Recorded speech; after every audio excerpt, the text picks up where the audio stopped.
തുറക്കണേ, ആത്മാവിൻ ശക്തി നൽകണമേ, വേഗം വരണമേ, സ്നേഹം പകരണമേ, ആത്മാവിലൊന്നു തൊടണമേ, ആരാധനയെ യേശുവേ.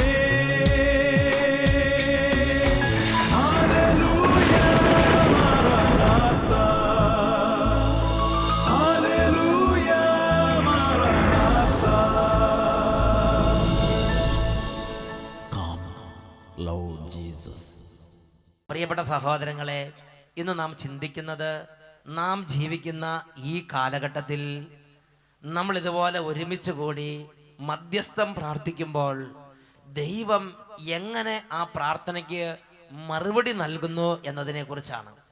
തിരുസഭയ്ക്ക് ഒരാവശ്യം വരുമ്പോൾ, നമ്മുടെ കുടുംബങ്ങളിൽ ഒരാവശ്യം വരുമ്പോൾ, അല്ലെങ്കിൽ യേശുക്രിസ്തുവിന്റെ രാജ്യത്തിലെ ശുശ്രൂഷകൾക്ക് ആവശ്യങ്ങൾ ഉണ്ടാകുമ്പോൾ ഞാൻ നിങ്ങൾ കൈയും കെട്ടി വെറുതെ ഇരിക്കണം എന്നുള്ളതല്ല നമ്മുടെ കർത്താവിന് നമ്മളെക്കുറിച്ചുള്ള തിരുഹിതം. ബൈബിളിൽ നമ്മൾ ഇതിന് നിരവധി ഉദാഹരണങ്ങൾ കാണുന്നുണ്ട്. നമ്മൾ ആദ്യമായി മക്കബായരുടെ 2-ാമത്തെ പുസ്തകത്തിലെ 3-ാമത്തെ അധ്യായത്തിലെ ഒരു രംഗമാണ് പരിശോധിക്കുന്നത്. മക്കബായർ 2-ാമത്തെ പുസ്തകത്തിൽ 3-ാമത്തെ അധ്യായത്തിൽ ദൈവജനം ഒരു വലിയ പ്രതികൂലത്തെ നേരിടുന്ന ഒരു ഭാഗമാണ്, ഒരു രംഗമാണ് ചിത്രീകരിക്കപ്പെട്ടിരിക്കുന്നത്. അതിൻ്റെ ഓരോ ഭാഗങ്ങൾ വായിച്ച് അതൊന്ന് വിശകലനം ചെയ്യാൻ നമുക്ക് പരിശ്രമിക്കാം. 2 മക്കബായർ 3-ാം അധ്യായത്തിലെ 1ഉം 2ഉം തിരുലിഖിതങ്ങൾ. പ്രധാന പുരോഹിതൻ ഓനിയാസ് ദൈവഭക്തനും തിന്മയെ വെറുക്കുന്നവനുമായിരുന്നതിനാൽ വിശുദ്ധ നഗരത്തിൽ സമാധാനം അന്യൂനമായി നിലനിന്നു. Hallelujah, hallelujah. ആദ്യം തന്നെ ഒരു കഥാപാത്രത്തെ ബൈബിൾ പരിചയപ്പെടുത്തുകയാണ്, പ്രധാന പുരോഹിതനായ ഓനിയാസ്. എന്താ പ്രധാന പുരോഹിതന്റെ പേര്? ഓനിയാസ്. അപ്പോൾ പ്രധാന പുരോഹിതനായ ഓനിയാസ് ദേവാലയത്തിന്റെ ചുമതല വഹിച്ച് അവിടെ നിൽക്കുകയാണ്. അപ്പോൾ അവിടെ ദൈവത്തിന് വലിയ അനുഗ്രഹത്തിലെല്ലാം സമാധാനം പോവുകയാണ്. അപ്പോഴാണ് ഒരു വികടബുദ്ധി അതിനുള്ളിൽ നുഴഞ്ഞു കയറുകയാണ്. അതാണ് നമ്മൾ മറ്റൊരു വാക്യത്തിൽ 4-ാമത്തെ വാക്യം, 2 മക്കബായർ 3-ാം അധ്യായം 4-ാമത്തെ വാക്യം. ബെഞ്ചമിൻ ഗോത്രജനായ ശിമയോൻ ദേവാലയ വിചാരിപ്പുകാരനായി നിയമിക്കപ്പെട്ടപ്പോൾ നഗരത്തിലെ ചന്തസ്ഥലത്തിന്റെ നടത്തിപ്പ് സംബന്ധിച്ച് പ്രധാന പുരോഹിതൻ ഓനിയാസുമായി ഇടഞ്ഞു. ഓനിയാസ് വഴങ്ങാത്തതിനാൽ ശിമയോൻ ദക്ഷിണ സിറിയയുടെയും ഫിനീഷ്യയുടെയും അധിപതിയും സാർസൂസുകാരനുമായ അപ്പോളോണിയൂസിനെ സമീപിച്ചു. ജെറൂസലേമിന്റെ ഭണ്ഡാരം കണക്കില്ലാത്ത പണം കൊണ്ട് നിറഞ്ഞെന്നും അത് ബലിയർപ്പണത്തിന്റെ ഇനത്തിൽപ്പെടുന്നതല്ലെന്നും രാജാവിന്റെ നിയന്ത്രണത്തിൽ കൊണ്ടുവരാൻ കഴിയുമെന്നും അവൻ ദുഷ്ടബുദ്ധി ഉപദേശിച്ചു. പ്രധാന പുരോഹിതനായ ഓനിയാസ് ദൈവഭക്തനും ദൈവത്തിന്റെ വഴികളിൽ നടക്കുന്നതിൽ ദൃഢചിത്തനുമായ ഒരു മനുഷ്യനാണ്. കറയന്യ ദൈവത്തെ അനുഗമിക്കുന്ന വിശുദ്ധനായ മനുഷ്യൻ പ്രധാന പുരോഹിതനായ ഓനിയാസ്. എന്നാൽ വികടബുദ്ധി, കുശാഗ്രബുദ്ധി, ചാണക്യബുദ്ധി എന്നൊക്കെ പറഞ്ഞ മാതിരി ഇതിന്റെ ഇടയിൽ തിരികെ കയറി പ്രശ്നം ഉണ്ടാക്കുന്ന ചില ആളുകളുണ്ടല്ലോ, അങ്ങനത്തെ ഒരു ടൈപ്പ് പെട്ടതാണ് ഈ ശിമയോൻ. ശിമയോന്റെ കൈകളിലേക്ക് കാര്യങ്ങൾ പൂർണ്ണ നിയന്ത്രണത്തിൽ വരുത്താൻ വേണ്ടി നോക്കിയപ്പോൾ നീതിനിഷ്ഠനും നിഷ്കളങ്കനും ദൈവഭക്തനുമായ ഈ പ്രധാന പുരോഹിതൻ സമ്മതിച്ചില്ല. അപ്പോൾ അവൻ രാജാവിനെ പോയി സ്വാധീനിച്ചിട്ട്, രാജാവിനെ പോയി തൻ്റെ വശത്താക്കിയിട്ട് എങ്ങനെയെങ്കിലും ഈ ഓനിയാസിന്റെ സർവശക്തി നശിപ്പിക്കാൻ തീരുമാനിച്ചിരിക്കുകയാണ്. അങ്ങനെ അപ്പോളോണിയൂസ് എന്ന് പറയുന്ന ഭരണാധികാരിയെ സ്വന്തം വശത്താക്കി ഈ വികടബുദ്ധി ശിമയോൻ. അങ്ങനെ അപ്പോളോണിയൂസ് ചില നിർദ്ദേശം കൊടുത്തു. ഈ ജെറൂസലേം ദേവാലയത്തിലെ കർത്താവിന്റെ ആലയത്തിലെ സ്വത്തെല്ലാം കണ്ടുകെട്ടാൻ ഈ ഭരണാധികാരി നിർദ്ദേശം കൊടുത്തു. പ്രിയപ്പെട്ട സഹോദരങ്ങളെ, അങ്ങനെ ആ രാജാവിൻ്റെ അധികാരപത്രവുമായിട്ട് ഈ ദേവാലയത്തിലേക്ക് പരിശോധന നടത്താൻ വേണ്ടി ഇതാ പുറപ്പെട്ടു വരികയാണ്. അതാണ് 8-ാമത്തെ വാക്യം. ഹെലിയോദോറസ് ഉടൻ തന്നെ ദക്ഷിണ സിറിയയിലെയും ഫിനീഷ്യയിലെയും നഗരങ്ങൾ പരിശോധിക്കാൻ എന്ന ഭാവേന പുറപ്പെട്ടു. രാജകൽപ്പന നടപ്പാക്കുകയായിരുന്നു അവന്റെ യഥാർത്ഥ ഉദ്ദേശം. Hallelujah, hallelujah. ഹെലിയോദോറസ് എന്ന് പറയുന്നൊരു ദുഷ്ടനാണ് ഇതിനായി നിയോഗിക്കപ്പെട്ടിരിക്കുന്നത്. ശിമയോന്റെ ഈ ഒരു ദൗത്യം പൂർത്തിയാക്കാൻ വേണ്ടി ഇത് മറ്റൊരു കഥാപാത്രത്തെ കൂടെ രംഗത്തേക്ക് കൊണ്ടുവരികയാണ്. ആ കഥാപാത്രത്തിന്റെ പേരാണ് ഹെലിയോദോറസ്. എന്താ പേര്? ഹെലിയോദോറസ്. അപ്പോൾ അപ്പോളിയോസ് ചക്രവർത്തിയുടെ നിർദ്ദേശപ്രകാരം കർത്താവിന്റെ ആലയത്തിൽ കയറി ഈ സ്വർണവും വെള്ളിയും സർവ്വ നേർച്ച വസ്തുക്കളും പിടുങ്ങിയെടുക്കാനുള്ള കണക്കിലാണെന്ന പാവേന കയറിയിട്ട് മുഴുവനും സ്വന്തമാക്കുക, അങ്ങനത്തെ ഒരു കൗശലമാണ് അവിടെ പ്രയോഗിക്കാൻ പോണത്. അങ്ങനെ ഈ ഹെലിയോദോറസ് ജെറുസലേം ദേവാലയത്തെ, കർത്താവിന്റെ ആലയത്തെ ലക്ഷ്യമാക്കി നീങ്ങി വരികയാണ്. പ്രിയപ്പെട്ട സഹോദരങ്ങളെ, 14-ാമത്തെ വാക്യത്തിൽ പറയാണ്, അവർ ഒരു ദിവസം നിശ്ചയിച്ചു ആ ദേവാലയത്തെ കവർ ചെയ്യാനും, ദേവാലയത്തിൽ കടന്നാക്രമിക്കാനും, ദേവാലയത്തെ കീഴ്പ്പെടുത്താനും, ദേവാലയ സമസ്ത വസ്തുക്കളെയും അത് അവരുടെ സ്വന്തം ഇഷ്ടത്തിൽ വ്യവഹരിക്കാനൊക്കെ ആയിട്ട് ഒരു ദിവസം നിശ്ചയിച്ചു. അതാണ് 14-15 വാക്യങ്ങൾ. അനന്തരം അവൻ ഒരു ദിവസം നിശ്ചയിച്ച് നിക്ഷേപ പരിശോധനയുടെ മേൽനോട്ടം വഹിക്കാൻ അകത്തു പ്രവേശിച്ചു. നഗരം ദുഃഖത്തിലാണ്ടു. പുരോഹിതന്മാർ ഔദ്യോഗിക വസ്ത്രങ്ങൾ അണിഞ്ഞ് ബലിപീഠത്തിന് മുമ്പിൽ സാഷ്ടാംഗം വീണ് നിക്ഷേപത്തെക്കുറിച്ച് നിയമം നൽകിയ ദൈവത്തോട് അവർ കഠിനമായി കരഞ്ഞ് പ്രാർത്ഥിച്ചു. പ്രധാന പുരോഹിതന്റെ അപ്പോഴത്തെ നില ഹൃദയഭേദകമായിരുന്നു. അവന്റെ മുഖഭാവവും വൈവർണ്യവും ഹൃദയവ്യഥയെ വ്യക്തമാക്കി. അവന്റെ ഹൃദയവേദന കാണുന്നവർക്ക് വ്യക്തമാകത്തക്ക വിധം അവനെ ഭയവും വിറയലും ബാധിച്ചു. പ്രിയപ്പെട്ട സഹോദരങ്ങളെ, നോക്കുക, ആ ഒരു മനുഷ്യനിൽ ദൈവത്തിന്റെ ആത്മാവ് പ്രവർത്തിക്കുകയാണ്. കർത്താവിന്റെ ആലയം അശുദ്ധമാക്കപ്പെടുന്നതും, കർത്താവിന്റെ ആലയത്തിൽ ഇതാ സർവ്വ ആളുകളും കയറിറങ്ങി അവിടെ കർത്താവിന്റെ നിയമങ്ങൾ ലംഘിക്കപ്പെടുന്നതുമായ ഒരു സാഹചര്യത്തിലേക്ക് ദൈവത്തിന്റെ ജനം നീങ്ങപ്പെട്ടപ്പോൾ ഇതാ ഈ മനുഷ്യന്റെ ഉള്ളിലെ ദൈവത്തിന്റെ ആത്മാവ് അങ്ങോട്ട് ശക്തി പ്രാപിക്കുകയാണ്. അദ്ദേഹത്തിന് വേദന തോന്നുകയാണ്. അദ്ദേഹത്തിന്റെ വൈവർണ്യം, മുഖം വിവർണമായി. അദ്ദേഹത്തിന്റെ നില കാണുന്നവർക്ക് ആ ഹൃദയത്തിന്റെ വേദന അറിയാൻ തക്കവണ്ണം മുഖഭാവങ്ങളെല്ലാം മാറി. അത്രയും വേദനയും വൈവർണ്യവും കൊണ്ട് നിറഞ്ഞ ഒരവസ്ഥയിലേക്ക് പ്രധാന പുരോഹിതനായ ഓനിയാസിന്റെ സ്ഥിതി മാറി. 18-19 തിരുലിഖിതങ്ങൾ. വിശുദ്ധ മന്ദിരം അവഹേളിക്കപ്പെടാൻ പോകുന്നു എന്നറിഞ്ഞ് ജനം തങ്ങളുടെ വീട് വിട്ടിറങ്ങി കൂട്ടമായി പ്രാർത്ഥനയ്ക്ക് വന്നു. പ്രിയപ്പെട്ട മക്കളെ, ആ വചനം അച്ഛനൊന്ന് പറഞ്ഞു തരാം. നിങ്ങൾ നേരിട്ട് പറഞ്ഞ് പ്രാർത്ഥിക്കാമോ? വചനം ഇങ്ങനെയാണ്. 2 മക്കബായർ 3-ാം അധ്യായം 18-19 തിരുലിഖിതങ്ങൾ. വിശുദ്ധ മന്ദിരം അവഹേളിക്കപ്പെടാൻ പോകുന്നു എന്നറിഞ്ഞ് ജനം തങ്ങളുടെ വീട് വിട്ടിറങ്ങി കൂട്ടമായി പ്രാർത്ഥനയ്ക്ക് വന്നു. സ്ത്രീകൾ ചാക്കൊടുത്ത് തെരുവീഥികളിൽ തടിച്ചുകൂടി വീടിനുള്ളിൽ ഒതുങ്ങിക്കഴിഞ്ഞിരുന്ന കന്യകമാരിൽ ചിലർ മതിലിലേക്കും ചിലർ കവാടങ്ങളിലേക്കും ഓടി. മറ്റു ചിലർ ജാലകങ്ങളിലൂടെ പുറത്തേക്ക് നോക്കി. എല്ലാവരും സ്വർഗത്തിലേക്ക് കരങ്ങൾ ഉയർത്തി പ്രാർത്ഥിച്ചു. ഹല്ലേലൂയ. തുടർന്ന് 20-21 വാക്യങ്ങൾ വായിക്കുന്നത് എങ്ങനെയാണ്? ജനം ഒരുമിച്ച് സാഷ്ടാംഗം വീണ് കിടക്കുന്നത്, ഉത്കണ്ഠയാർന്ന മഹാപുരോഹിതൻ കഠിന വേദന അനുഭവിക്കുന്നതും അതിദയനീയമായ ഒരു കാഴ്ചയായിരുന്നു. പ്രിയപ്പെട്ട സഹോദരങ്ങളെ, ജനം കൂട്ടമായി ഒരുമിച്ച് വന്ന് തങ്ങളുടെ മൃദുല വസ്ത്രങ്ങളൊക്കെ മാറ്റി ചാക്ക് വസ്ത്രങ്ങൾ ധരിച്ച് ചാരം പൂശി വലിയ പരിത്യാഗത്തിന്റെ അരൂപിൽ പ്രാർത്ഥന അന്തരീക്ഷത്തിൽ ജനം കൂട്ടമായി സാഷ്ടാംഗം വീണ് നിലത്ത് വീണ് വിലപിച്ച് പ്രാർത്ഥിക്കുന്നതും പ്രധാന പുരോഹിതൻ ഉത്കണ്ഠയാർന്ന് കഠിന വേദന അനുഭവിക്കുന്നതും അതിദയനീയമായ ഒരു കാഴ്ചയായിരുന്നു. എന്ന് പറഞ്ഞാൽ, ദേശത്ത് കർത്താവിന്റെ സഭ ഞെരുക്കപ്പെട്ടപ്പോൾ, ദേശത്ത് കർത്താവിന്റെ ആലയം ആക്രമിക്കപ്പെടുമ്പോൾ, ദേശത്ത് കർത്താവിന്റെ നാമം അവഹേളിക്കപ്പെടുമ്പോൾ അവിടെ ആദ്യം ഒരു വ്യക്തിയിൽ ഒരു തീ അങ്ങോട്ട് കത്തി. ഒരു വ്യക്തിയിൽ ഒരു ആത്മഭാരം ഉണ്ടായി. അത് കൂടെയുള്ള സഹപുരോഹിതന്മാരിലേക്ക് വ്യാപിച്ചു. അത് ഉടനെ ജനങ്ങളിലേക്ക് വ്യാപിച്ചു. അങ്ങനെ ജനം കൂട്ടമായി വീട് വിട്ടിറങ്ങി വളരെ ഹൃദയവേദയോടെ സാഷ്ടാംഗം വീണ് പ്രാർത്ഥിക്കുന്ന ഒരു രംഗമാണ് 2 മക്കബായർ 3-ാം അധ്യായം 18 മുതൽ 21 വരെയുള്ള തിരുലിഖിതങ്ങളിൽ നാം കാണുന്നത്. പ്രിയപ്പെട്ട സഹോദരങ്ങളെ, അങ്ങനെ ഒരു ആവശ്യം വരുമ്പോൾ, ഒരു പീഡ ഉണ്ടാകുമ്പോൾ, ഒരു സഭയ്ക്ക് ഒരു ഞെരുക്കം വരുമ്പോൾ, സഭയെ ഒരു അതികഠിനമായ ഒരു പീഡനം അലട്ടുമ്പോൾ നമ്മൾ വീട്ടിൽ കൈയും കെട്ടിയിരുന്ന അയ്യോ അയ്യോ ഇത് എന്താ ഇങ്ങനെയൊക്കെ വരണത്, ഇങ്ങനെ അങ്ങോട്ടും ഇങ്ങോട്ട് പറഞ്ഞുകൊണ്ടിരുന്നാൽ മതിയോ? അങ്ങോട്ടും ഇങ്ങോട്ട് ചോദിച്ചോണ്ടിരുന്ന ഒരു കാര്യമുണ്ടോ? അങ്ങോട്ടും ഇങ്ങോട്ടും സഹതാപം പറഞ്ഞുകൊണ്ട് എന്താ കാര്യം? ഇങ്ങനത്തെ ഒരു കാര്യം വരുമ്പോൾ നമ്മൾ എന്താ ചെയ്യേണ്ടത്? വാളും കുന്തവും കുറുവടി എടുക്കുകയല്ല നമ്മൾ ചെയ്യേണ്ടത്. നമ്മൾ ചെയ്യേണ്ട ഒരു കാര്യത്തെക്കുറിച്ച് ഇതാ ദൈവത്തിന്റെ വചനം നമുക്ക് മുന്നറിയിപ്പ് തരികയാണ്. ജനം കൂട്ടമായി പ്രാർത്ഥനയിലേക്ക് തിരിയുകയാണ്. അവർ ചാക്കൊടുത്ത് ചാരം പൂശുകയാണ്. കന്യകമാർ തങ്ങളുടെ വിശേഷ വസ്ത്രങ്ങളൊക്കെ മാറ്റി ചാക്കൊടുത്ത് അവർ ദൈവത്തിന്റെ ആലയത്തിലേക്ക് ഓടി പ്രാർത്ഥിക്കാൻ വേണ്ടി തുടങ്ങുകയാണ്. യുവാക്കന്മാരും കന്യകമാരും കുട്ടികളും മുതിർന്നവരും ജനം കൂട്ടമായി വീട് വിട്ടിറങ്ങി പ്രാർത്ഥനയ്ക്ക് വന്നു. അവർ ഒരുമിച്ച് പ്രാർത്ഥിക്കുന്നത് ഹൃദയഭേദകമായ ഒരു കാഴ്ചയായിരുന്നു. ആ പ്രാർത്ഥനയ്ക്ക് എന്ത് റിസൾട്ട് ഉണ്ടായി? ആ പ്രാർത്ഥനയ്ക്ക് എന്ത് ഉത്തരം ഉണ്ടായി? തുടർന്ന് നമ്മൾ വായിക്കുന്നത് എങ്ങനെയാണ്? 2 മക്കബായർ 3-ാം അധ്യായം 24-25 വാക്യങ്ങൾ.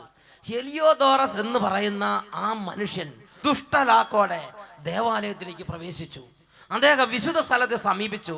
ഉടൻ തന്നെ, അതാണ് 24 മുതലുള്ള വാക്യങ്ങൾ, അവൻ അംഗരക്ഷകരോടൊത്ത് ഭണ്ഡാരത്തെ സമീപിച്ചപ്പോൾ സകല ശക്തികളുടെയും സമ്രാട്ടും പരമാധികാരിയുമായവൻ അതിമഹത്തായ ശക്തി പ്രകടിപ്പിച്ചു. ഹെലിയോദോറസിനെ അനുഗമിക്കാൻ ധൈര്യം കാണിച്ചവർ ദൈവത്തിന്റെ ശക്തി ദർശിച്ചു സ്തബ്ധരും ഭയചകിതരുമായി. പ്രൗഢമായ കോപ്പുകൾ അണിഞ്ഞ ഒരു കുതിര ഭയാനകമായ മുഖഭാവമുള്ള ഒരുവനെ വഹിച്ചുകൊണ്ട് അവരുടെ മുമ്പിൽ പ്രത്യക്ഷപ്പെട്ടു. അത് ഹെലിയോദോറസിന്റെ നേരെ കോപാവേശത്തോടെ പാഞ്ഞു ചെന്നു മുൻകാലുകൾ കൊണ്ട് അവനെ തൊഴിച്ചു. കുതിരപ്പുറത്തിരുന്നവൻ സ്വർണം കൊണ്ടുള്ള പടച്ചട്ടയും ആയുധങ്ങളും ധരിച്ചിരിക്കുന്നതായി കാണപ്പെട്ടു. അസാമാന്യമായ കരുത്തുള്ള അതീവ സുന്ദരന്മാരായ 2 യുവാക്കൾ മനോഹര വസ്ത്രങ്ങൾ അണിഞ്ഞ് ഹെലിയോദോറസിന്റെ ഇരുവശങ്ങളിൽ നിന്ന് അവനെ നിരന്തരമായി പ്രഹരിക്കുന്നതായും കാണപ്പെട്ടു. അവൻ പെട്ടെന്ന് നിലം പതിച്ചു. അന്ധകാരം അവനെ മൂടി. അനുയായികൾ വന്ന് അവനെ എടുത്ത് മഞ്ചലിൽ കിടത്തി. അവർ അവനെ പുറത്തേക്ക് കൊണ്ടുപോയി. വലിയ അകമ്പടിയോടും അംഗരക്ഷകരോടും കൂടി മേൽപ്പറഞ്ഞ ഭണ്ഡാരത്തിൽ ദേവാലയത്തിൽ പ്രവേശിച്ച ഇവൻ അപ്പോൾ തന്നെ തികച്ചും നിസ്സഹായനായി തീർന്നിരിക്കുന്നു. അവർ ദൈവത്തിന്റെ പരമമായ ശക്തിയെ ദർശിച്ചു.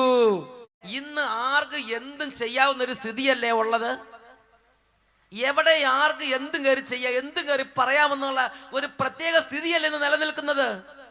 പ്രിയപ്പെട്ട സഹോദരങ്ങളെ, പ്രാർത്ഥിക്കുന്നവരും ഹൃദയഭാരമുള്ളവരും കർത്താവിന്റെ സന്നിധി സാഷ്ടാംഗം വീണ് കിടക്കുന്നവരുമായ പ്രാർത്ഥിക്കുന്നവരില്ലാതായതുകൊണ്ടല്ലേ ഇങ്ങനെ ഒരു സാഹചര്യം ലോകത്തിൽ തലപൊക്കി വരുന്നത്? പ്രിയപ്പെട്ട സഹോദരങ്ങളെ, അവിടെ നിഷേധികളും ധിക്കാരികളും ദൈവനിന്ദകരും ദൂഷകന്മാരും അവരുടെ അഹങ്കാരം കട്ടപിടിച്ച് പരിശുദ്ധാലയത്തിലേക്ക് അവർ പാഞ്ഞു കയറി. സ്ഥലമേത് കാലമേത് ആര് എന്ത് വകതിരിവില്ലാതെ ഇടം വലം തിരിച്ചറിവില്ലാത്ത പടക്കളത്തേക്കിൽ പായുന്ന കുതിരയെ പോലെ അവരെല്ലാം ഈ പരിശുദ്ധ ആലയത്തിലേക്ക് ഓടിക്കയറി. എന്നാൽ പ്രാർത്ഥിക്കുന്ന ഒരു ജനം അവിടെ ഉണ്ടായിരുന്നു. ഈ ആലയത്തിന്റെ പരിശുദ്ധിയെ മാനിക്കുന്ന ഒരു ജനം അവിടെ ഉണ്ടായിരുന്നു. അവർ കർത്താവിന്റെ സന്നിധിയിൽ സാഷ്ടാംഗം വീണ് കർത്താവിന്റെ നാമത്തെ വിളിച്ചപേക്ഷിച്ചു. ഹൃദയവതയോടെ പ്രാർത്ഥിച്ചു, ആത്മഭാരത്തോടെ പ്രാർത്ഥിച്ചു, നിഷ്കളങ്കതയോടെ പ്രാർത്ഥിച്ചു, കൂട്ടായ്മയോടെ പ്രാർത്ഥിച്ചു, ഏക മനസ്സോടെ പ്രാർത്ഥിച്ചു, തങ്ങളുടെ സുഖസൗകര്യം ഉപേക്ഷിച്ച് ത്യാഗമെടുത്തവർ പ്രാർത്ഥിച്ചു. എന്താ റിസൾട്ട് ഉണ്ടായത്? സർവ്വനിഷേധികളും നിന്ദകരും ജീവിക്കുന്ന സജീവ ദൈവത്തിന്റെ ശക്തി കാണാൻ തക്കവണ്ണം ദൈവശക്തി അവിടെ വ്യാപരിക്കുന്നത് അവർക്ക് മുമ്പേ പ്രത്യക്ഷപ്പെട്ടു, അവർക്ക് മുമ്പേ കാണുമാറായി. നുറക്കെ പറഞ്ഞേ ഹല്ലേലൂയ, ഹല്ലേലൂയ, ഹല്ലേലൂയ, ഹല്ലേലൂയ. പ്രിയപ്പെട്ട സഹോദരങ്ങളെ, സമാനമായ ഒരു അന്തരീക്ഷത്തിലൂടെ അല്ലേ നമ്മൾ ജീവിക്കുന്ന ഈ ലോകത്തിൽ സഭ കടന്നു പോയിക്കൊണ്ടിരിക്കുന്നത്? ഇത് കണ്ടിട്ട് എനിക്ക് നിങ്ങൾക്കും നിസ്സഹായനായിരിക്കാൻ കഴിയുമോ? നമ്മൾ എന്താണ് ചെയ്യേണ്ടത്? നമ്മുടെ സുഖ സൗകര്യങ്ങൾ വിട്ട്, നമ്മുടെ സുഖലോലഭത വിട്ട്, നമ്മുടെ ഉറക്കം വിട്ട് നാം കൂട്ടമായി പ്രാർത്ഥനയിലേക്ക് തിരിയണം. കർത്താവിന് മുന്നിൽ നമ്മെ തന്നെ വിശുദ്ധീകരിച്ച് നിഷ്കളങ്ക ഹൃദയത്തോടെ ജീവിക്കുന്നവനായി സജീവ ദൈവത്തെ ആരാധിച്ച് പ്രാർത്ഥിക്കാൻ തുടങ്ങിയാൽ ജീവിക്കുന്ന ദൈവത്തിന്റെ അത്ഭുത ശക്തി എനിക്ക് നിങ്ങൾക്കും വേണ്ടി, സഭയുടെ വിശുദ്ധീകരണത്തിന് വേണ്ടി, സഭയുടെ ഉയർത്തെഴുന്നേൽപ്പിന് വേണ്ടി, സഭയുടെ ശക്തീകരണത്തിന് വേണ്ടി ഇന്ന് നമ്മുടെ ഈ കാലഘട്ടത്തിൽ തന്നെ വ്യാപരിക്കും എന്ന് ദൈവവചനം നമുക്ക് ഉറപ്പ് തരുന്നുണ്ട്. പ്രിയപ്പെട്ട സഹോദരങ്ങളെ, അപ്പോസ്തല പ്രവർത്തനത്തിൽ മറ്റൊരു രംഗം കാണുന്നുണ്ട്. അപ്പോസ്തല പ്രവർത്തനം 12-ാം അധ്യായം. ഹെരോദോസ് എന്ന് പറയുന്ന ഒരു ഭരണാധികാരി യാക്കോബിനെ വാളിനിരയാക്കി. ഇത് യഹൂദന്മാരെ സന്തോഷിപ്പിച്ചെന്ന് കണ്ടപ്പോൾ ഉടനെ തന്നെ പത്രോസ് ലീഗായെ കയറി പിടിച്ചു കെട്ടി തടവറയെ കൊണ്ട് പൂട്ടി. എന്തിനാണ്? അവനെയും വാളിനിരയാക്കണം, യഹൂദന്മാരെ സന്തോഷിപ്പിക്കുക. അങ്ങനെ സ്ലീഹന്മാരെ ഒന്നിനു പിറകെ ഒന്നായി വെട്ടിമുറിക്കുക. ഇതായിരുന്നു ഇവന്റെ ഒരു പദ്ധതി. അങ്ങനെ പത്രോസ് ലീഗായെ പിടിച്ചു കെട്ടി തടവറയിലിട്ടു. അടുത്ത ദിവസം കഴുത്ത് മുറിക്കാൻ അങ്ങനെ തീരുമാനിച്ചിരിക്കുകയാണ്. പ്രിയപ്പെട്ട സഹോദരങ്ങളെ, ആ രാത്രി ഒരു സംഭവം ഉണ്ടായി. വിശ്വാസികൾ ഒരുമിച്ച് കൂടി, പ്രാർത്ഥിക്കുന്നവർ ഒരുമിച്ച് കൂടി. അവിടെ 12-ാമത്തെ വാക്യത്തിൽ കാണുന്നത് എങ്ങനെയാണ്? അവർ മർക്കോസ് എന്ന് അപരനാമമുള്ള യോഹന്നാന്റെ അമ്മയായ മറിയത്തിന്റെ വീട്ടിലേക്ക് പോയി. അവിടെ വളരെ പേർ സമ്മേളിച്ച് പ്രാർത്ഥിച്ചുകൊണ്ടിരിക്കുകയായിരുന്നു. അപ്പോൾ പത്രോസ് ലീഗായെ തടവിലിട്ട് പൂട്ടി, എന്നിട്ട് തങ്ങളെ കീറി മുറിച്ച് കൊന്നുകളയാൻ വേണ്ടി ഇരിക്കുകയാണ്. അപ്പോൾ മർക്കോസ് എന്ന അപരനാമമുള്ള ആ സഹോദരൻ ശിഷ്യന്റെ വീട്ടിൽ അവരെന്ത് ചെയ്തു? വളരെ പേർ ഓടിക്കൂടി, ഒരുമിച്ച് കൂടി, ഹൃദയവ്യതയോടെ ജീവിക്കുന്ന ദൈവത്തോട് അവർ നിലവിളിച്ച് പ്രാർത്ഥിക്കാൻ തുടങ്ങി. അതിന് ഉത്തരവുണ്ടായി സഹോദരങ്ങളെ. അതാണ് നമ്മൾ വായിക്കുന്നത് അപ്പോസ്തല പ്രവർത്തനം 12-ാം അധ്യായം 6 മുതൽ 10 വരെയുള്ള വാക്യങ്ങൾ. പരസ്യ വിചാരണയ്ക്ക് പുറത്തു കൊണ്ടുവരാൻ ഹെരോദോസ് ഉദ്ദേശിച്ചിരുന്ന തലേ രാത്രി പത്രോസ് ഇരുചങ്ങലകളാൽ ബന്ധിതനായി 2 പടയാളികളുടെ മധ്യ ഉറങ്ങുകയായിരുന്നു. പട്ടാളക്കാർ കാരാഗൃഹവാതിൽക്കൽ കാവൽ നിൽക്കുന്നുണ്ടായിരുന്നു. പെട്ടെന്ന് കർത്താവിന്റെ ഒരു ദൂതൻ പ്രത്യക്ഷനായി. ആ മുറിയാകെ പ്രകാശം നിറഞ്ഞു. അവൻ പത്രോസിന്റെ പാർശ്വത്തിൽ തട്ടി ഉയർത്തിക്കൊണ്ട് പറഞ്ഞു, വേഗം എഴുന്നേൽക്കൂ. അപ്പോൾ അവന്റെ കൈകളിൽ നിന്ന് ചങ്ങലകൾ താഴെ വീണു. ദൂതൻ അവനോട് പറഞ്ഞു, നീ അരമുറുക്കി പാദരക്ഷകൾ അണിയുക. അവൻ അങ്ങനെ ചെയ്തു. ദൂതൻ വീണ്ടും പറഞ്ഞു, മേലങ്കി ധരിച്ചുകൊണ്ട് എന്റെ പിന്നാലെ വരിക. അവൻ പുറത്തിറങ്ങി ദൂതനെ അനുഗമിച്ചു. എങ്കിലും ദൂതൻ വഴി സംഭവിച്ച ഈ കാര്യം യഥാർത്ഥ്യമാണെന്ന് അവന് തോന്നിയില്ല. തനിക്കൊരു ദർശനം ഉണ്ടായെന്നേ അവൻ കരുതിയുള്ളൂ. അവൻ 1-ാമത്തെയും 2-ാമത്തെയും കാവൽ സ്ഥാനങ്ങൾ പിന്നിട്ടു നഗരത്തിലേക്കുള്ള ഇരുമ്പ് കവാടത്തിലെത്തി. അത് അവർക്കായി സ്വയം തുറന്നു. അവർ പുറത്തു കടന്ന് ഒരു തെരുവ് പിന്നിട്ടപ്പോൾ ദൂതൻ പെട്ടെന്ന് അപ്രത്യക്ഷനായി. അപ്പോഴാണ് പത്രോസിന് പൂർണ്ണ ബോധം വന്നത്. അവൻ പറഞ്ഞു, കർത്താവ് തന്റെ ദൂതനെ അയച്ച് ഹെരോദോസിന്റെ കരങ്ങളിൽ നിന്നും യഹൂദന്മാരുടെ വ്യാമോഹങ്ങളിൽ നിന്നും എന്നെ മോചിപ്പിച്ചിരിക്കുന്നുവെന്ന് ഇപ്പോൾ എനിക്ക് വ്യക്തമായിരിക്കുന്നു. ഈ കാര്യം ഗ്രഹിച്ചപ്പോൾ അവൻ മർക്കോസ് എന്ന അപരനാമമുള്ള യോഹന്നാന്റെ അമ്മയായ മറിയത്തിന്റെ വീട്ടിലേക്ക് പോയി. അവിടെ വളരെയധികം സഹോദരന്മാർ ഒരുമിച്ച് സമ്മേളിച്ച് പ്രാർത്ഥിച്ചു കൊണ്ടിരിക്കുകയായിരുന്നു. നമ്മൾ ഇങ്ങനെ അടഞ്ഞുകൂടിയിരുന്നത് ഒരു കാര്യവുമില്ല. സഭയ്ക്ക് ജീവൻ വേണം നിങ്ങൾ ആഗ്രഹിക്കുന്നുണ്ടോ? സഭയിൽ ഉണർവ് വേണം നിങ്ങൾ ആഗ്രഹിക്കുന്നുണ്ടോ? ഓരോ പ്രതികൂലത്തിലും സഭ ശരിക്കും ശക്തിയോടെ മുന്നോട്ട് പോകണം നിങ്ങൾ ആഗ്രഹിക്കുന്നുണ്ടോ? എങ്കിൽ സഹോദരന്മാരെ, സഹോദരിമാരെ, ഒരുമിച്ച് കൂടി ത്യാഗത്തോടും നിഷ്കളങ്കത്തോടും പ്രാർത്ഥിക്കാൻ കർത്താവിന്റെ ആത്മാവ് എന്നെ നിങ്ങളെ ആഹ്വാനം ചെയ്യുകയാണ്. ഈ നിമിഷങ്ങളിൽ നമുക്ക് വേഗം ചാടി എഴുന്നേൽക്കാം. എല്ലാവരും ഒന്ന് ചാടി എഴുന്നേറ്റേ. ഇന്ന് ലോകവാസകരമുള്ള സഭ പല പ്രതികൂലങ്ങളെ അഭിമുഖീകരിച്ചു കൊണ്ടിരിക്കുകയാണ്. എൻ്റെ ഇടവയ്ക്ക് ഒരു കുഴപ്പമില്ലെന്ന് വിചാരിച്ച് പ്രിയപ്പെട്ട സഹോദരങ്ങളെ അങ്ങനെ സമാധാനത്തിൽ ഇരിക്കരുത്. വലിയ ഡാം പൊട്ടി വരുമ്പോൾ അവനവൻ്റെ പാടത്തിൻ്റെ വരമ്പ് മാത്രം നോക്കിയിരുന്നാൽ നിങ്ങൾ സുരക്ഷിതമാണെന്ന് നിങ്ങൾ കരുതരുത്. പ്രിയപ്പെട്ട സഹോദരങ്ങളെ, 2 കരങ്ങൾ നന്നായിട്ട് ഉയർത്തിപ്പിടിക്കാം. ലോകമാസകൾ സഭയുടെ വേദനയാണ് നെഞ്ചിലേറ്റേണ്ടത്.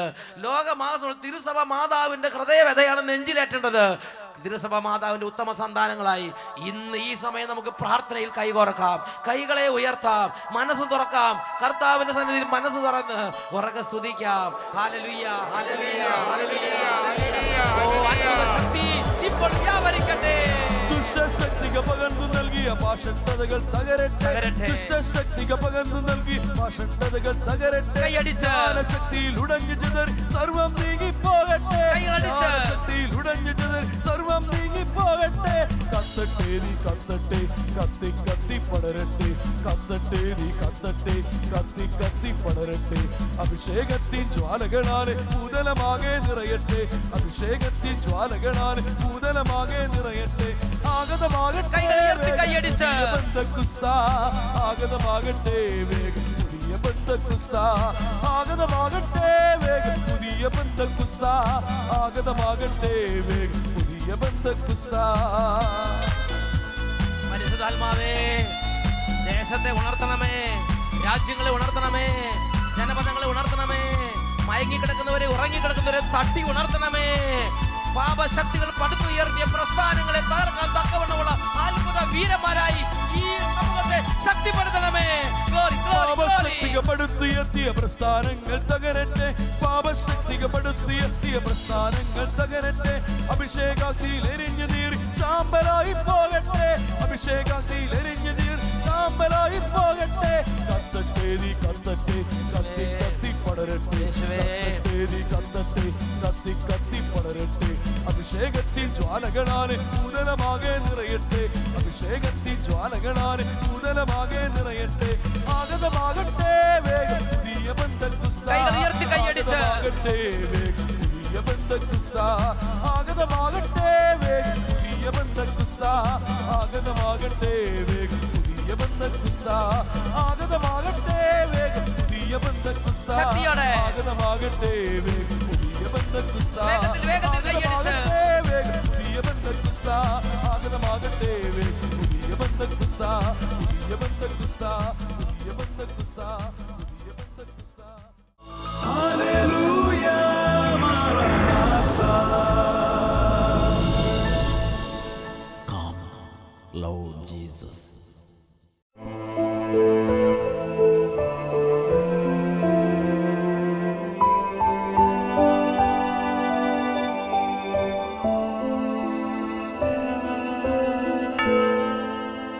പ്രിയപ്പെട്ട സഹോദരങ്ങളെ, ഈശോയുടെ മുമ്പിൽ നമ്മുടെ ഹൃദയവ്യഥകളെല്ലാം നമുക്ക് വെളിപ്പെടുത്താം. എന്താണോ മനസ്സിലുള്ളതും കുടുംബത്തിലുള്ളതുമായ വേദനകൾ അതെല്ലാം നമുക്ക് പറയാനുള്ള സ്ഥലമാണ് നമ്മുടെ കർത്താവായ യേശുവിൻ്റെ തിരുസന്നിധി. എല്ലാവരും രണ്ട് കൈകൾ ഉയർത്തിപ്പിടിക്കുക, ഈശോയിലേക്ക് നോക്കുക. എത്ര ഉറക്കെ യേശുവിനെ വിളിക്കാമോ അത്ര ഉറക്കെ യേശുവേ യേശുവേ എന്നെല്ലാവരും വിളിച്ച് വിളിച്ച് പ്രാർത്ഥിച്ചുകൊണ്ടിരിക്കട്ടെ. യേശുവേ യേശുവേ യേശുവേ യേശുവേ യേശുവേ യേശുവേ യേശുവേ. അതിരം തുറന്നു, ഹൃദയം തുറന്ന് യേശുവിനെ വിളിക്കുന്നു. യേശുവേ യേശുവേ യേശുവേ യേശുവേ. അനേക കുടുംബങ്ങളും തിന്മകളും അന്ധകാരങ്ങളും തകരുന്നു, രോഗങ്ങളും ആധിപത്യങ്ങളും തകരുന്നു,